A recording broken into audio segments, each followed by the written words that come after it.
Hi folks, I'm Rich Lucy, Senior Prevention Program Manager here at the Drug Enforcement Administration in the Community Outreach and Prevention Support section, and welcome to this episode of Prevention Profiles Take 5. Excited for a number of reasons for this particular guest. This is, I think, the second, maybe third time that we've had the guest in studio because we've reached into the DEA family to bring you today's guest, Buki Ebeigbe. Let me tell you a little bit about her. Dr. Buki Ebeigbe currently serves as a pharmacologist with the U.S. Department of Justice. She performs her senior scientific duties for the Drug and Chemical Evaluation section in DEA's Diversion Control Division. She has 10 years of experience as a pharmacologist, assistant professor, and research scientist, conducting research involving addiction and the development of novel pharmacological treatments for alcohol addiction. She has published her research in peer-reviewed journals and presented at numerous scientific conferences. Prior to her current role, she was an assistant professor of neuroscience at St. Mary's College and an associate professor of anatomy and physiology at Prince George's College in Maryland. In her roles in higher education, Buki has served as a mentor for largely underrepresented youth, in addition to managing adjunct faculty staff. She was elected to serve as the chair of DEA's Women's Empowerment and Support Team, which focuses on supporting DEA by promoting the advancement of women in the workforce.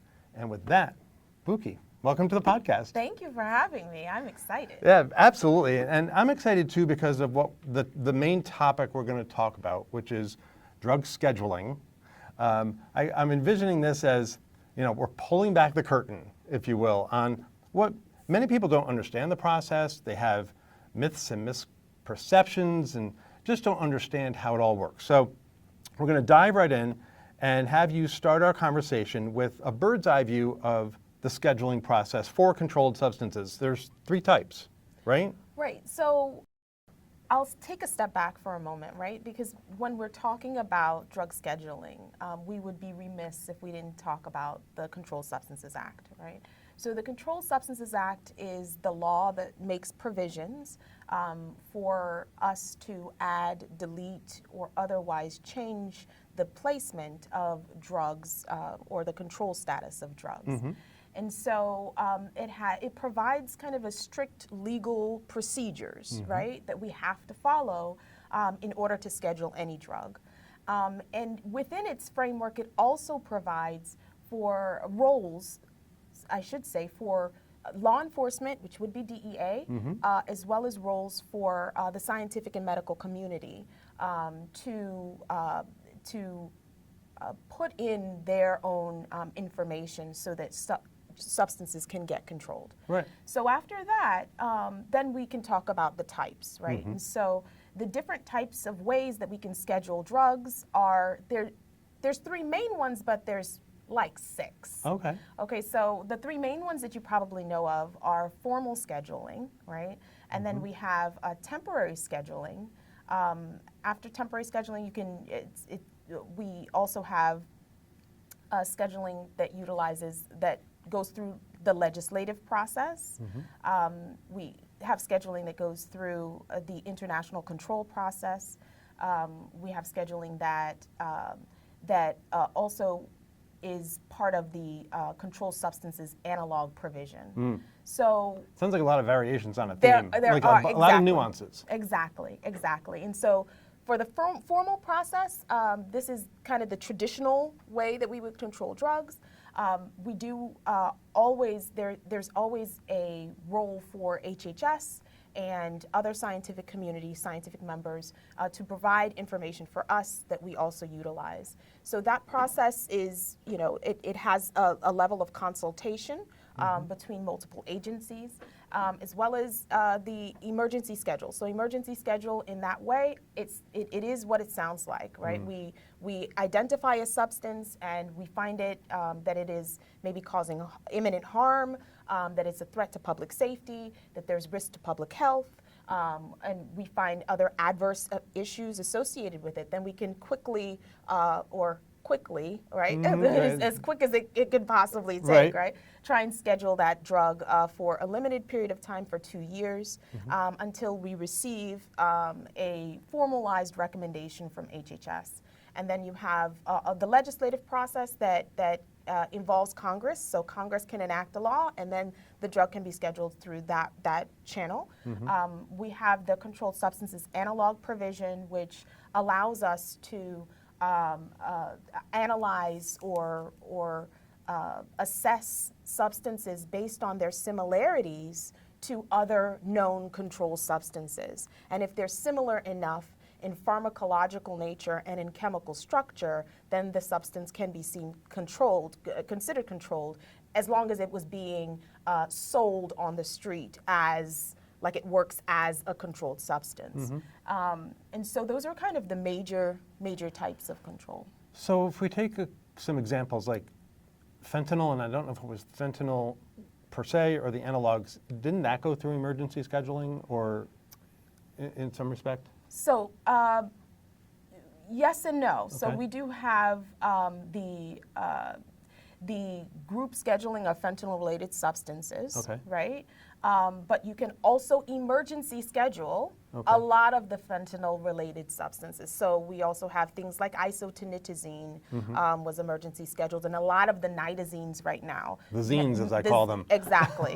Metonitazine, all of those zines are emergency scheduled. We did also emergency schedule a number of benzodiazepines that have been identified in case reports causing death in a number of cases. So yes, emergency scheduling of fentanyls, yes. So, and you mentioned Congress. I mean, can Congress basically direct us and say, you shall schedule X as in Schedule 2? Or, or can they even tell us which schedule to put on? Or do they just tell us, you will schedule X and... So technically speaking, Congress can place a substance in the schedule that it wishes, or at least inform DEA that this substance must be scheduled. Okay. Now, there still is a number of regulations that have to go through, right? So there's assessments, scientific and medical assessments.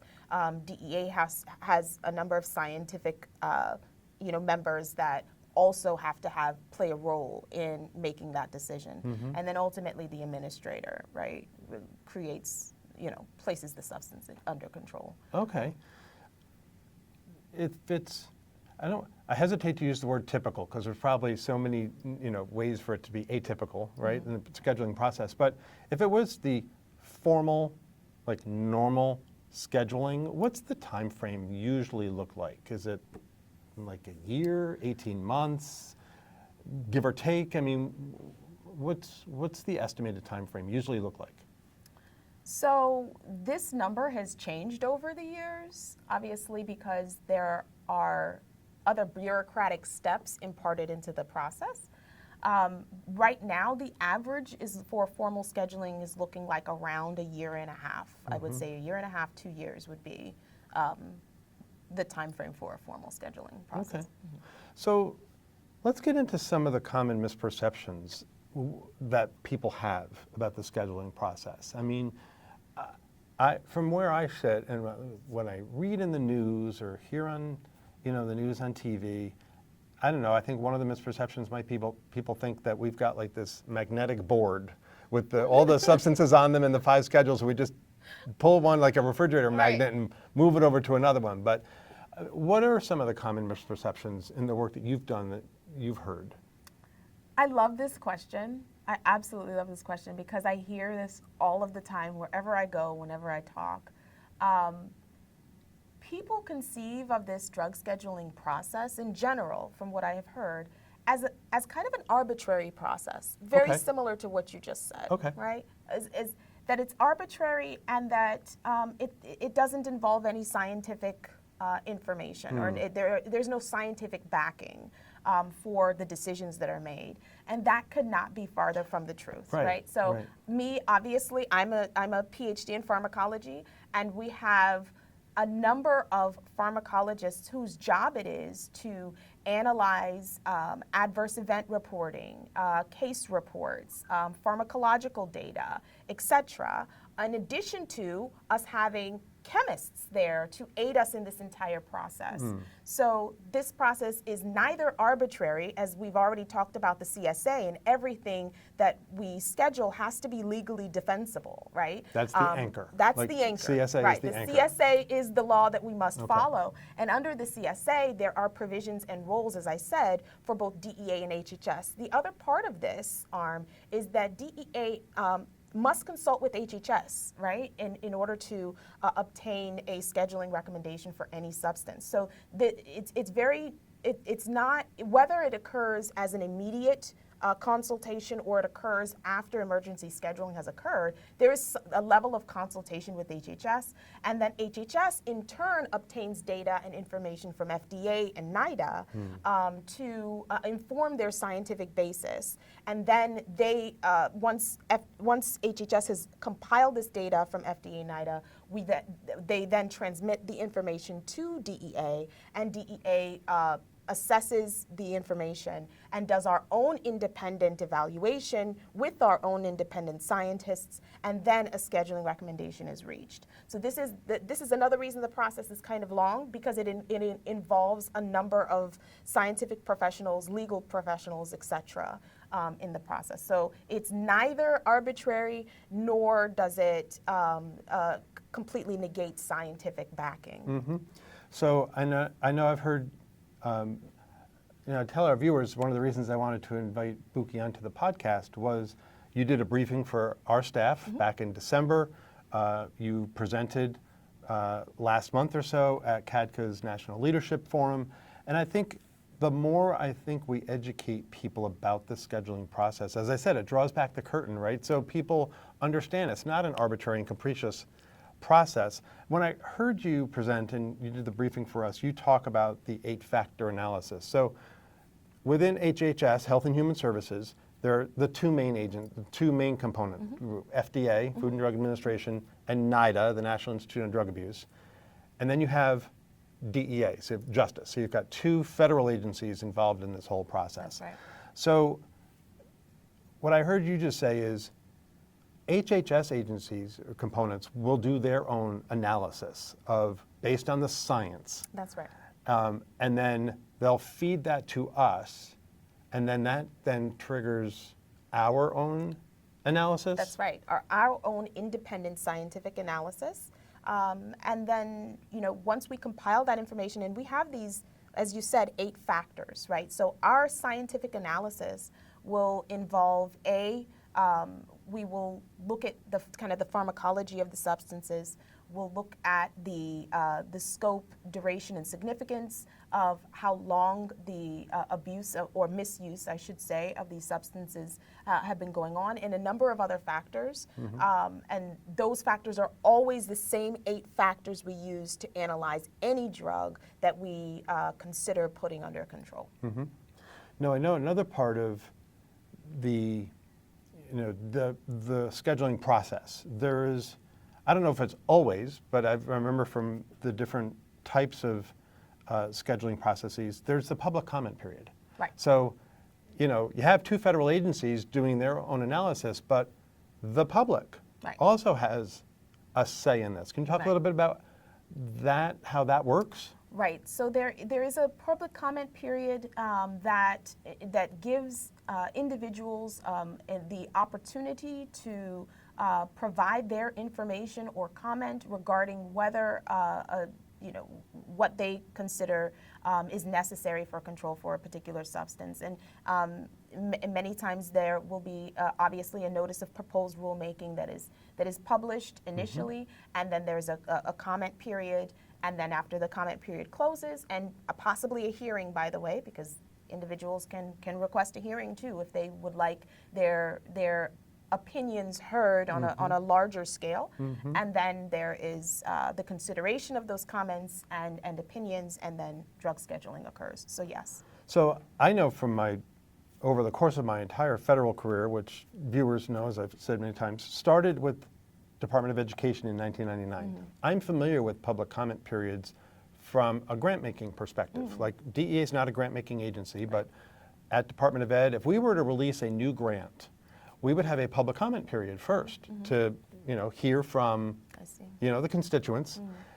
I would think that the most I ever received for any type of initiative was maybe 100 or so comments. Maybe 100 or so. You're Yeah, lucky. I was lucky. I know that we here at DEA, depending on the contentious, issue or the contentious the issue might be, we receive comments in the thousands. Correct.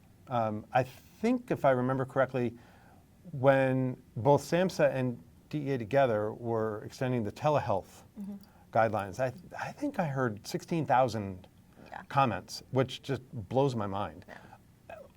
We don't respond to each individual person, but I think it's important for the viewers to know that we read every single comment and we have to respond publicly. That's right. So what's been your experience with like these vast public comments? So I have been fortunate in which I have not yet received a project that garnered thousands of comments. My counterparts are not as lucky.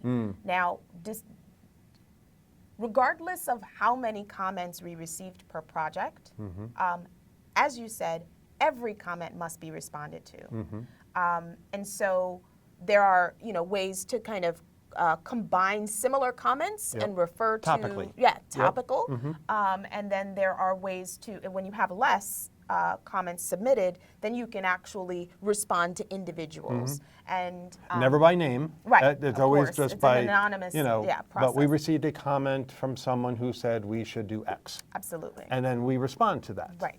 Okay. Right. So, can we talk about the elephant in the room?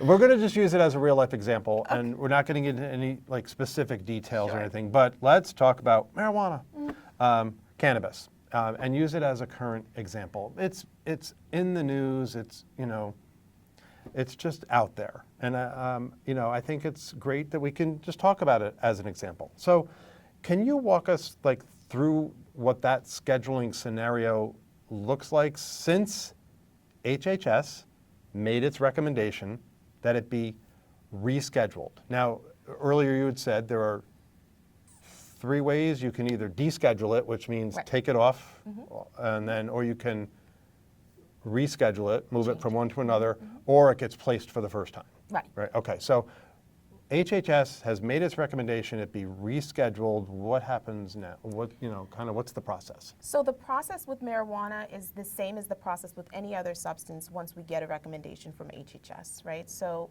once we obtain that recommendation, DEA gets to the work of analyzing the available data based off of 8 specific topics or 8 factors. Yep. And so those 8 factors that we are using to review this, marijuana or any substance would be, again, its pharmacological effects, its scientific and the state of current scientific knowledge on the substance.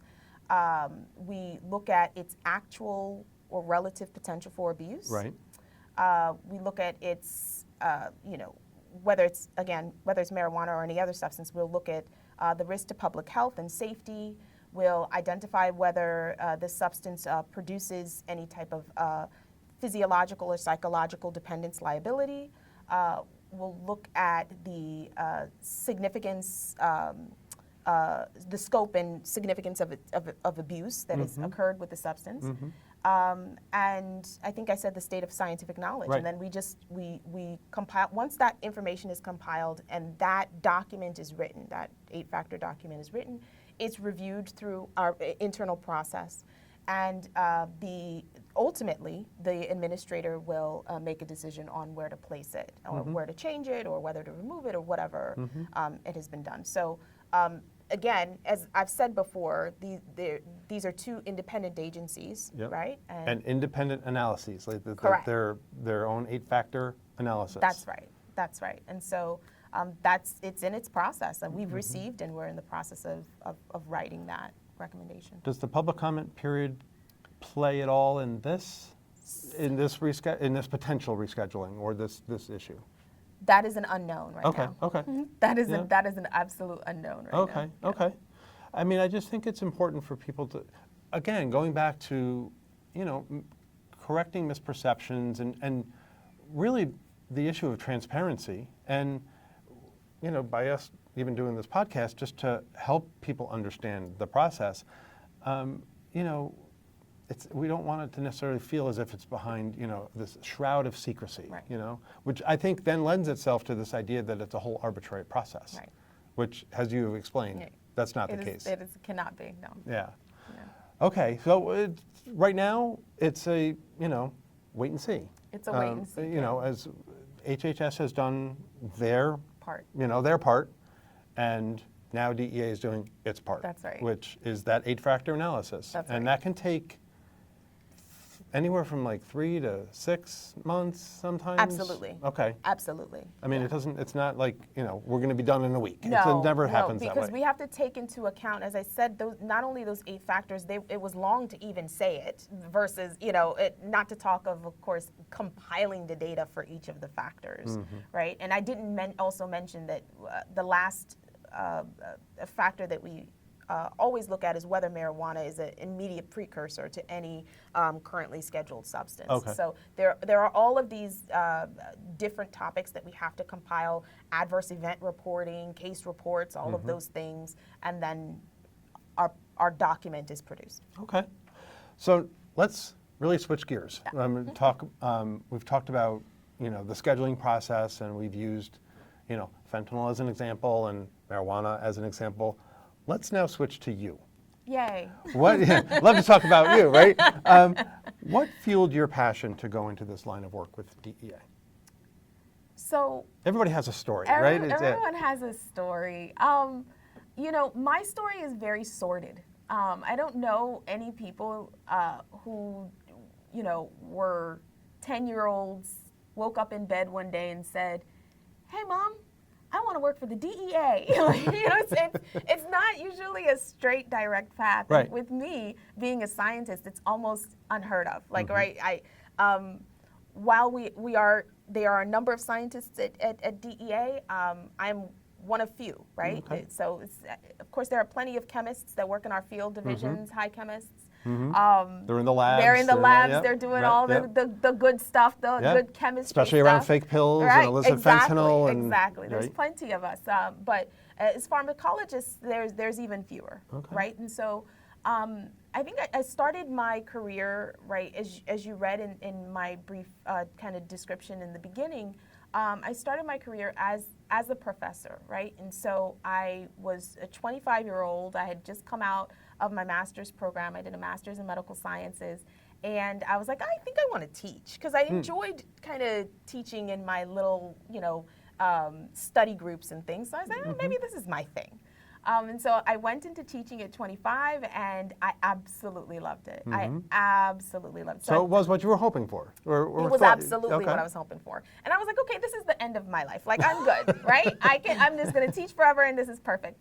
And then I spoke to my mentor, which is, I'm doing a little foreshadowing now, but That's okay. she definitely changed my perspective in my life, really. But my mentor at that particular college said, you need to get a PhD.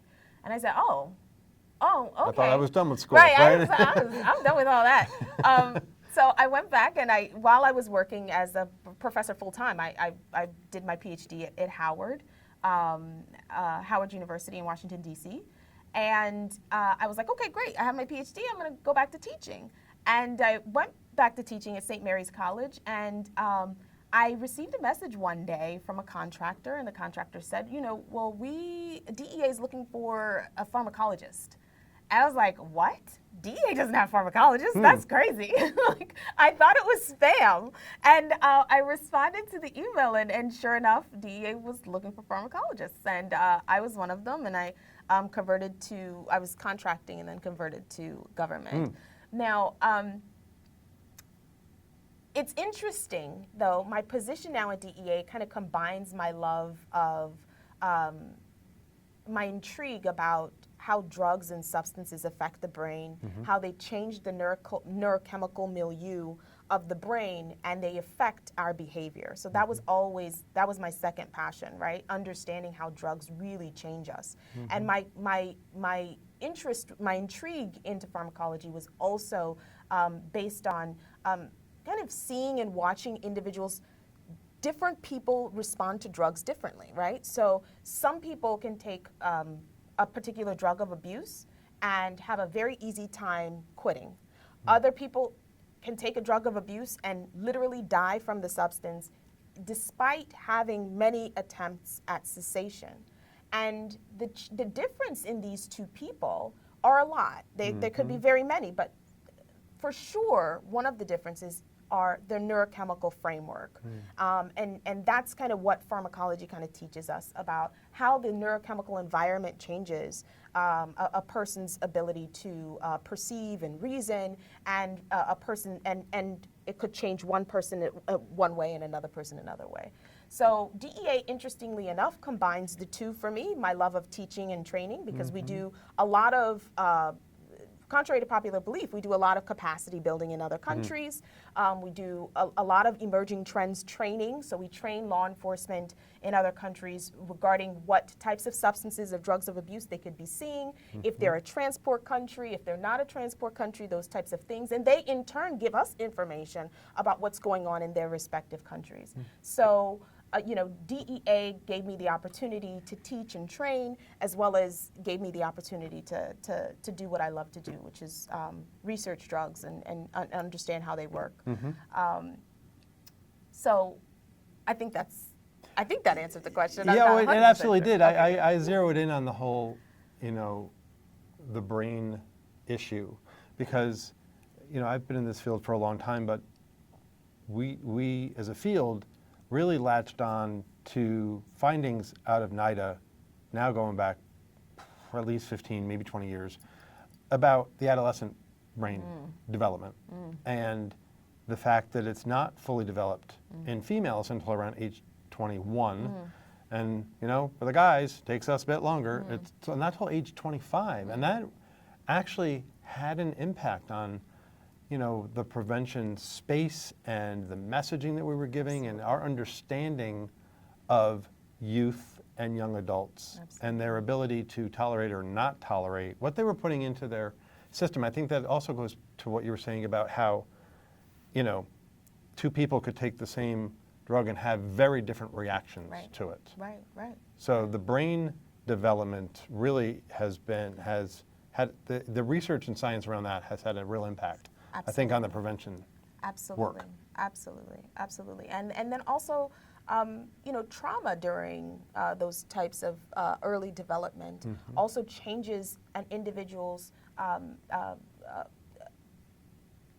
not even perception, but it changes an individual's propensity, right, to even seek drugs. So there's so many different factors that are associated with the onset of drug use and drug misuse, and it's all fascinating to me. Like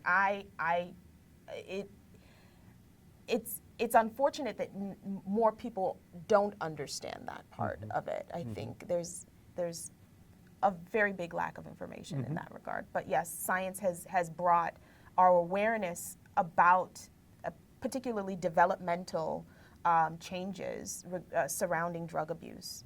It's brought it to the forefront. Earlier you talked about one of your mentors and the prodding or the guidance that they might have given you to continue your education. Yeah. And I had mentioned in your bio that you have served as a mentor for largely underrepresented youth. Can you tell us about this work in mentoring? It sounds like you're paying it forward a bit. Yeah, I'm never gonna sit on my high horse and say like I'm great. I do the mentoring. I could do more, right? There's so much more that it's a lot of work. It's a lot of work. It is a lot of work. That type of work is never done. Yeah, There's a lot of pressure. Yes, it is. Yeah. But I think when it all boils down to it, I think mentoring, first of all, I got into mentoring from teaching, right? So I taught in a college that was attended by largely underrepresented youth. And, for whatever reason, I guess, reminded them of themselves and I was young. I was 25 at the time. So, they come into class and they're like, there's many times I had a situation where a student is coming into the class and the student is talking about the professor, not knowing that I was the professor.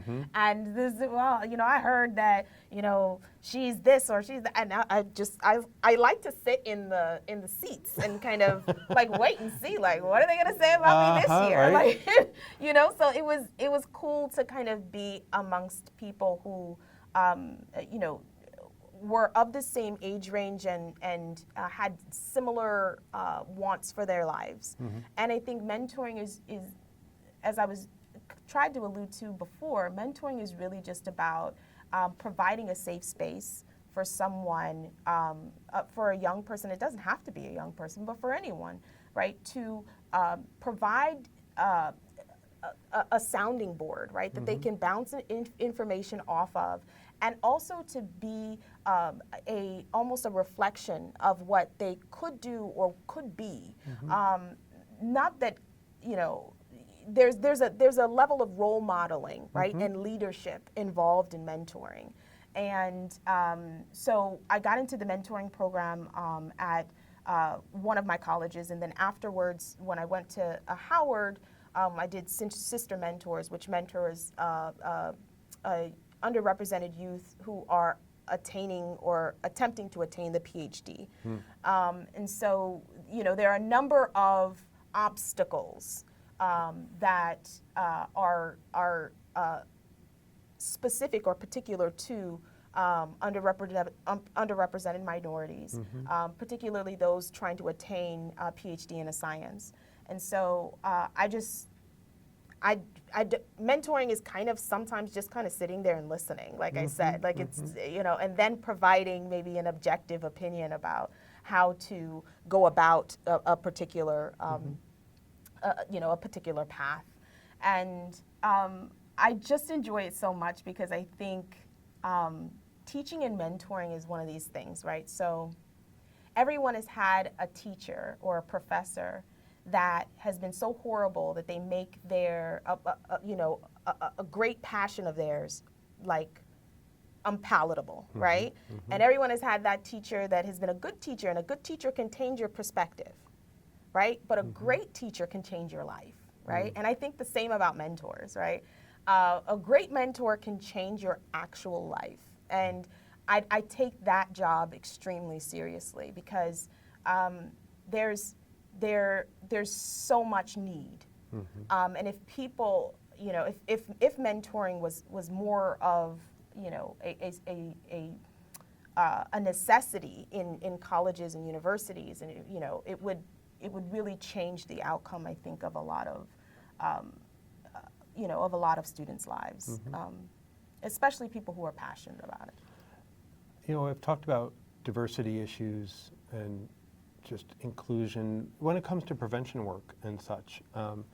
As a mentor, I'm envisioning, you're the fly on the wall, you're sitting there and the students are, is it partly that they were maybe surprised they saw a female person of color, they looked like me, and I could do that then? I mean, is that, help bolster, is that some of the things that you've heard that just, and it maybe even doesn't have to be said, it's just you can feel that support is like, wow, okay, she can do it, and she's young, she's 25, she's in front of us, and that is attainable. And I love the way you said that. You said that so eloquently, and I think that's exactly what it is. It doesn't have to be said, and many times it's not, right? Many times it's not said, but just providing an example, right, of what can be attained, regardless of color, right? Because then barrier, if you start thinking too much about, what barriers you have, you tend not to, overcome, right? So Almost once a you see- self-fulfilling prophecy right, type exactly, of situation? Exactly. So, once you see someone and you're like, oh, that's doable, and I love to make it seem doable Yeah. because everything under the sun has been done. So why can't you do it? Right. Right. Well, we're winding down with the interview. I knew this was, we've reached my goal, which is I Okay, knew good. this was going to be a good Okay, podcast, good. great conversation. So I always end the podcast interviews with the same question. And that is, what advice do you have for not only the professionals who are watching, who are working to prevent drug use and misuse among college students, but the students themselves? Because we know students do tune in, especially if they have any type of interest in this work. What advice do you have for folks who are watching the podcast? So, and perhaps this information is out there. So I'm not going to say that any of this is unique, but I don't know that I hear enough of it to know that these initiatives are underway. I think that a lot of drug abuse, not I think, the data suggests and data shows that the things that precede drug abuse are often issues with mental health,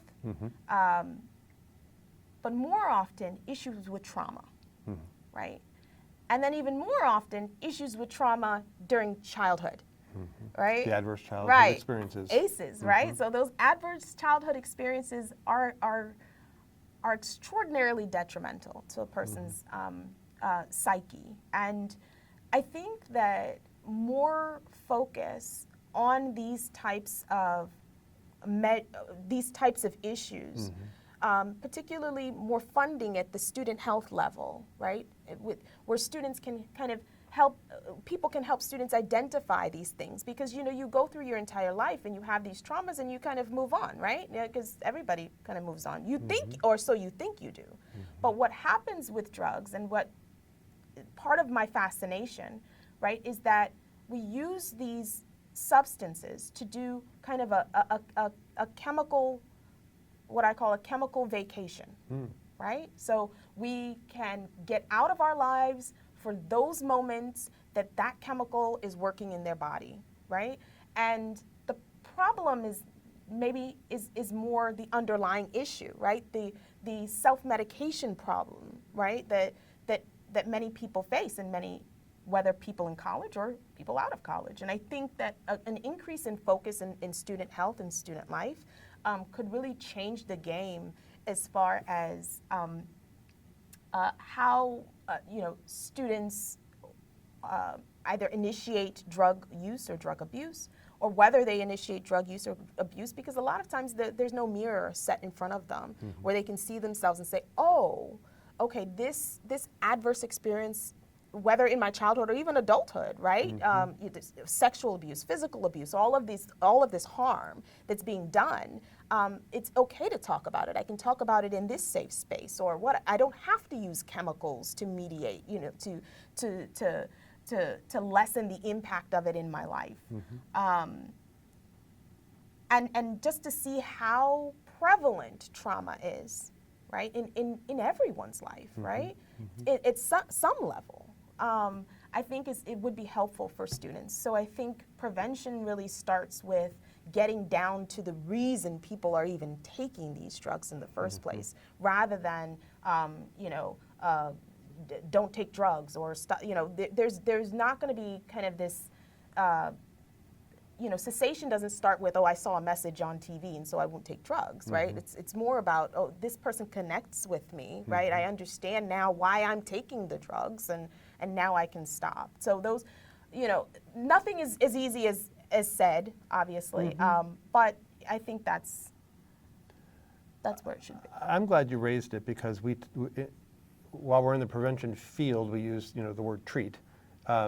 In its most basic sense, not like treatment, like alcohol addiction, but it's a lot of times we're treating symptoms and not the root causes. And I think that, I know that sometimes it's the workload in campus health centers and counseling centers, and not enough staff and too many students to be able to see.